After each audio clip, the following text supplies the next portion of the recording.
Баршаңызға қайырлы күн. Сіздермен Манат. Мен бүгін керемет бауырдан котлет жасайтын боламын. Ең алдымен мен каналыма тіркеліп, қоңырау белгісін басып, все деген белгіні басып қойды, ұмытпаңыз.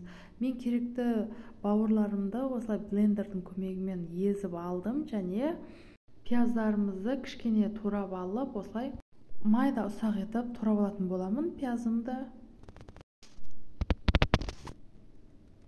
қатты жылдамдығымен басып, барлығын ұсақтап турап алдым. Өйткені бауырымыздың бірдей болу қажет, ірі болмауы қажет. Осылайын пиязымызды барлығын осылай араластырып алатын боламын. Құрметті менің көрермендерім, менің видеом сіздерге өз пайдасын тигізген болса, поделиться батырмасын басып, достарыңызбен WhatsApp желісі арқылы және туысқандарыңызбен де бөліссеңіздер болады.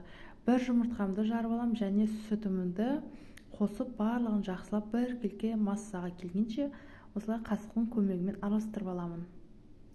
Барлығын өлшемін мен описанияда көрсететін боламын. Осылай қою емес, аздаған сұйықтықта болу қажет.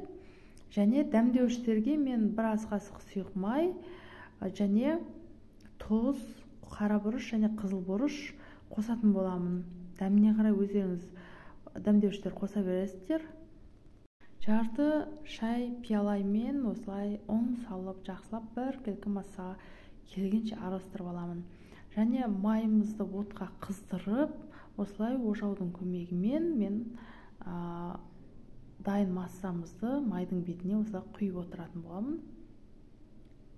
Екі беті қызарғанша қуырып аламыз. Қатты мызған майымызда және ары кетсе 2 минутта осылай бір келкі қызарып пісіп шығатын болады. Екі бетінде толықтай осылай қызартып аламыз. Барлығында осылай қуырып аламыз. Мен 400 граммдай осылай бауырдан мен 20 штук осылай котлет шығаратын боламын. Орташа отта осылай барлығын қыздырып аламыз. Екі бетін қызартып, толықтай пісіріп аламыз. Құрметті менің көрерменім, менің каналыма міндетті түрде тіркеліп қойыңыздар. Мен сіздермен түрлі оңай және әрі жеңіл жасалатын түрлі рецепттердің түрлерімен таныстыратын боламын.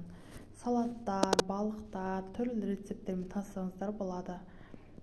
Біздің осылай піскен котлетіміз дайын болды. Кез келген ассортиге барлығына қоя берсеңіздер болады.